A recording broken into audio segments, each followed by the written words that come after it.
नमस्कार साथियों। क्या आप काला सोने के बारे में जानते हैं? बिल्कुल। ब्लैक गोल्ड हमारे एग्रीकल्चर में एक ऐसी चीज है जिसे हम काला सोना कह सकते हैं। आज मैं बात करने वाला हूँ केचुआ खाद के बारे में। केचुआ खाद जिसे हम वर्मी कंपोस्ट भी कहते हैं, इंग्लिश में क्या बोलते हैं? Vermi compost. बिल्कुल, ये कोई रासायनिक खाद नहीं है। ये एक तरह की जैविक खाद है, जीवों से बनने वाली खाद है, केचुए के द्वारा बनाई जाने वाली खाद है, जिसको हम क्या बोलते हैं? Vermi compost. और इसे एग्रीकल्चर की भाषा में हमने काला सोना या ब्लैक गोल्ड का नाम भी दिया है। आज हम जानेंगे कि इस ये कैसे बनाई जाती है, कैसे उत्पादन किया जाता है, इसके क्या फायदे हैं, और इसके उत्पादन करने पर इसको हम बेच सकते हैं या नहीं बेच सकते हैं। बिल्कुल हम इसे बेच सकते हैं। पहले तो हम जानेंगे केचुआ के बारे में। केचुआ, इसको लगभग आप सभी ने बारिश के मौसम में देखा होगा। बिल्कुल पतले सांप जैसे आ, निकलते हैं। बारिश में जो जीव होते हैं बिल्कुल छोटे छोटे सांप जैसे जीव होते हैं, लाल कलर के, लाल गहरे भूरे रंग के होते हैं।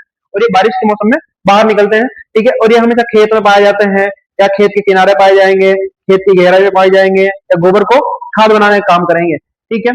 ये होते तो है उभयलिंगी। कैसे होते हैं? उभयलिंगी मतलब कि इनमें नर और मादा दोनों लिंग एक ही जीव में पाए जाते हैं, लेकिन इनको जनन करने के लिए फिर भी दो जीवों की आवश्यकता पड़ती है। बिल्कुल, यानी कि नर और मादा एक ही जीव के अंदर है, लेकिन फिर भी अगर जनन करना है तो इन्हें दो जीवों की आवश्यकता पड़ेगी। उभयलिंगी होने के बावजूद ये एक अकेले जनन नहीं कर सकते। ठीक है। केचुआ ये हो गया। अब केचुआ, मान लो अगर मैं केचुआ ही मार्केट से खरीदूं तो मुझे कितने रुपए में मिलेगा? ये कम से कम 150 से 300 रुपए किलो।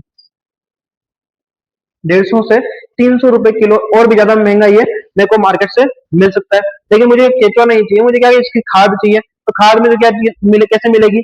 मैं अगर थोक में 50 किलो का एक पूरा कट्टा लेता हूँ तो मुझे ये लगभग 5 रुपए किलो मिल सकती है। किस भाव में मिलेगी? 5 रुपए किलो। लेकिन अगर मैं बोलो 5-5 किलो के बोरे ले लूं, मैं 10 किलो का बोरा ले लूं, ठीक है, तो ये मुझे कम से कम मिलेगी 20 रुपए किलो। किस भाव में मिलेगी? 20 रुपए किलो। लेकिन अगर मैं बोलूं कि मेरे को मेरे घर पे गमला लगाया है, गमले में मुझे खाद डालनी है, कोई रासायनिक रासायनिक खाद नहीं डालनी है, मुझे जैविक खाद डालनी है, तो मैं 1-1 किलो का पैकेट मंगाऊंगा। और 1-1 किलो का पैकेट अगर मैंने ऑनलाइन मंगाया और अच्छी ब्रांडिंग है, अच्छे ब्रांड वाली कोई खाद मंगाई, तो ये मुझे कम से कम 150 रुपए किलो मिलेगा। कितने रुपए? 150 रुपए किलो। यानी कि केचुआ खाद को आप उत्पादन करके आप बहुत अच्छे से अच्छे भाव में इसको बेच सकते हैं। अच्छा, ये बनता किससे है? ये बनता है सिर्फ गोबर से। बिल्कुल वही गोबर जिसे हम यूं ही फेंक देते हैं। शहरों में इसे गंदा माना जाता है, गांव में ये खादगर कार्य काम करता है। गाय का गोबर, भैंस का गोबर, कोई भी जीव का मल या अपशिष्ट गोबर का काम करता है। इस गोबर में केंचुए छोड़े जाते हैं। अच्छा, इसका उत्पादन कैसे किया जाता है देखना। हम क्या करेंगे, सबसे पहले जिसे भी केंचुआ उत्पादन करना है, केंचुए की खाद का उत्पादन करना है, वो क्या करेगा, एक सिंपल बेड बनाएगा। बेड यानी एक क्यारी बनाई, और क्यारी में अपन ने गोबर डाल दिया। लेकिन गोबर डालने से पहले क्या सीधा गोबर डालना है? नहीं डालना। सीधा गोबर नहीं डालना, नीचे मिट्टी की बिछावन कर दो। ये मिट्टी के ऊपर बिछा दी। अब घास फूस या वैसे गन्ने वन्ने के जो गन्ने का रस निकलने के बाद घास फूस बचती है, उसका बिछावन कर दो। उस बिछावन के ऊपर गोबर डालना है। लेकिन गोबर डालने से पहले यह ध्यान रखना पड़ता है कि बिल्कुल ताजा गोबर यूज नहीं करना है। बिल्कुल ताजा गोबर अगर हम प्रयोग करते हैं तो वो ताजा गोबर बहुत ज्यादा गर्म होता है। उस गोबर में एक गैस निकलती है, मीथेन। और इतनी गर्मी में और इस गैस के कारण केचुए उसके अंदर जिंदा नहीं रह पाते, मतलब केचुए तुरंत ही मर जाएंगे। इसलिए हमको क्या करना है, गोबर को ला के एक जगह इकट्ठा करना है। इकट्ठा करने के बाद उसे पानी डाल के ठंडा करना है, उलट पलट करना है जब तक उसकी सारी गर्मी बाहर निकल जाए। उसके बाद इसको बेड में भर देंगे। और बेड बना दिया। बेड बनाने के बाद इसमें पानी छिड़का जाता है। पहले तो बिछावन बिछाई, उसमें पानी छिड़का, बेड बनाया, गोबर भरा, गोबर भरने के बाद उसपे पानी का छिड़काव किया ताकि वो ठंडा हो जाए। अब उस पर हम केचुए छोड़ देंगे। केचुए क्या है कि जैसे ही किसी सतह पे छोड़े जाते हैं, अगर वो सतह नरम है तो उसको छेद करके नीचे चले जाएंगे। मतलब ये ऑटोमेटिक नीचे चले, हम नीचे भेजने की जरूरत नहीं पड़ेगी। ठीक है। तो मतलब केचुए इसके अंदर चले गए। अब होगा क्या कि केचुए से खाना स्टार्ट करेंगे। केचुए खाते हुए इसको पूरा पूरा खाते जाएंगे और अपने पीछे से अपने अपशिष्ट छोड़ते जाएंगे। उस अपशिष्ट को अपन खाद बोलेंगे। उस खाद का नाम है केचुआ खाद या वर्मी कंपोस्ट। ये लगभग 2 से ढाई महीने में पूरी बनकर तैयार हो जाएगी। अब कोई पूछे कि इसको अलग कैसे करना है, बोरे में कैसे भरना है। अब इसे ठंडा रखने के लिए रोज सुबह शाम पानी का छिड़काव करना है। क्या करना है? सुबह शाम पानी का छिड़काव करना है, जिससे केचुए को सही टेम्परेचर मिले।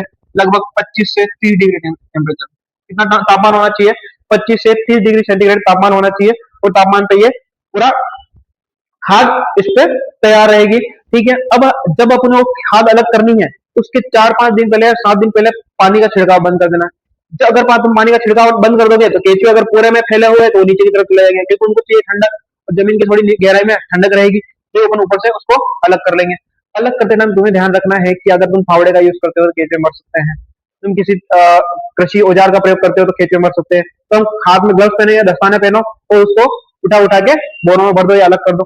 पूरी तैयार होने के बाद खाद कैसी दिखाई देगी, बिल्कुल जैसे हमने चाय बनने के बाद चाय पत्ती बचती है ना, वैसी बिल्कुल उस प्रकार की केंचुए की खाद दिखाई देगी। अच्छा, कैसे पता करें कि पूरी परिपक्व हो गई है? गोबर में पता है एक प्रकार की दुर्गंध आती है, बदबू आती है, लेकिन केंचुआ खाद पूरी तैयार होने के बाद वो बदबू खत्म हो जाती है। अगर तुम उसको हाथ में लेके छोड़ोगे तो थोड़ी देर वो गट्ठा बना रहेगा और फिर बिखर जाएगा। ठीक है, इस प्रकार की केंचुआ खाद हो जाएगी चाय पत्ती की जैसी। उसको जब सूंघेंगे तो सूंघने पर हमें ऐसा प्रतीत होता है जैसे बारिश में पहली बारिश होती है, जो मिट्टी की खुशबू आती है, बिल्कुल वैसी ही एक खाद बिल्कुल तैयार बन के तैयार हो जाती है। मतलब कोई गंदा काम भी नहीं है, बिल्कुल साफ सुथरा काम है, बनकर तैयार हो गई। ठीक है, क्या केचुए से सिर्फ केचुआ खाद मिलेगी? नहीं, एक और रसायन मिलता है केचुए से जिसे हम बोलते हैं वर्मी वॉश। वर्मी वॉश होता क्या है कि जब हम सुबह शाम पानी दे रहे हैं बेड के अंदर, तो पानी देने के बाद थोड़ी देर बाद पानी रिस कर बाहर आता है, मतलब पूरा खाद के अंदर पानी गया है, ठंडा किया और एक्स्ट्रा पानी बाहर आ गया। अगर उस पानी को बोतल में भर लिया जाए तो उस वाश को बोलते हैं वर्मी वॉश। ये आता कहाँ से? केंचुआ अपनी त्वचा से एक रसेदार पदार्थ रिसाव करता है, इस जिसे हम क्या बोलते हैं वर्मी वॉश। और इस वर्मी वॉश का काम क्या है कि इस वर्मी वॉश में बहुत सारे क्या होता है, हार्मोन होते हैं। क्या होते हैं हार्मोन? मतलब ऐसा रसायन जो पौधों के लिए लाभदायक है। अगर इस वर्मी वॉश का छिड़काव किसी पौधे पर या किसी फसल पर कर दिया जाए और अच्छी मात्रा में किया जाए तो फसल अच्छी खासी लहराएगी, कीट और रोग का प्रकोप कम हो जाएगा और तुम्हारा उत्पादन पहले से 1.5 गुना ज्यादा बढ़ जाएगा। मतलब इसलिए पौधों को स्वस्थ करने का या पोषण देने का काम कर रहा है। तो मतलब पहले तो हमको वर्मी कंपोस्ट मिला, अब क्या मिला? Vermi wash. ठीक है, क्या केचुए ही, सिंपल सा क्वेश्चन आता है कि केचुआ खाद बनाने के बाद क्या हम केचुए को बेच सकते हैं अगर हमारे पास केचुआ का उत्पादन बहुत ज्यादा हो जाए? बिल्कुल। केचुआ खाद अगर तुम बेचते हो ज्यादा से ज्यादा 150 रुपए किलोग्राम, कितने? केचुआ खाद बेचने पर पैकेट में पैक करी 1 किलो अगर पैकेट का बेच रहे हो तो कितने में बिकेगी? 150 रुपए किलोग्राम। लेकिन अगर तुम केचुआ बेचते हो तो कम से कम 300 से 400 रुपए किलो, किस भाव में बिकती मार्केट में? केचुआ पूरा भर के 1 किलो केचुआ तुम्हें बेचना है तो किस भाव में? 300 से 400। ये तो खाद है। ज्यादा ज्यादा खाद को कितने में बेच रहे हो? 150 रुपए में। लेकिन सिर्फ केचुआ बेचना है तो केचुआ भी किलोग्राम में बिकेगा। ठीक है, तो क्या केचुआ का उत्पादन कर सकते हैं? बिल्कुल केचुए का उत्पादन कर सकते हैं। आपका एक केचुआ लगभग 2 महीने के अंदर तुरंत डबल हो जाएगा। कैसे? कि आप उसको सही तापमान दो, सही वातावरण दो और छाया में रखो।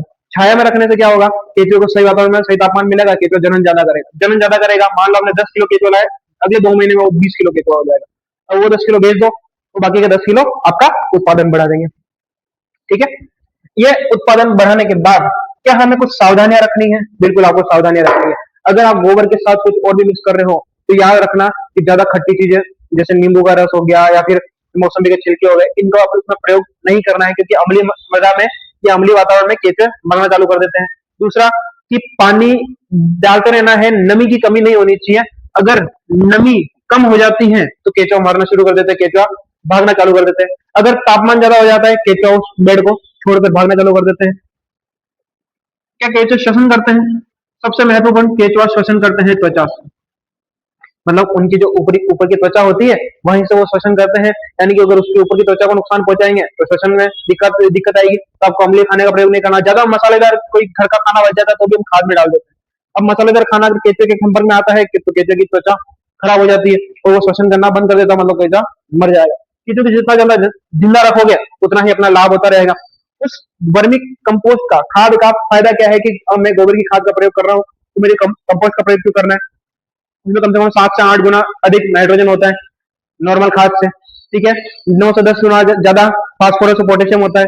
ठीक है, और उसके बाद इसमें एक और चीज होती है, हार्मोन, जो हमारे उसमें नहीं पाया जाता गोबर की खाद में। हार्मोन जो मैंने बताया था कि पौधों को वृद्धि और विकास के लिए, लंबाई बढ़ाने के लिए, फलों को चमकीले बनाने के लिए बहुत ज्यादा जरूरी है क्या है? अपनी ये वर्मी कंपोस्ट में उपस्थित हार्मोन। आज की वीडियो में हम इतनी ही जानकारी देंगे। अगर आपको इससे कुछ ज्यादा जानना है या केचुए के बारे में या केचुआ खाद के बारे में और भी ज्यादा जानकारी चाहिए तो आप हमारे वीडियो के कमेंट सेक्शन में कमेंट कर सकते हैं। हम इससे जुड़े और नई वीडियो लाने की पूरा प्रयास करेंगे। धन्यवाद, मिलते हैं फिर अगले वीडियो।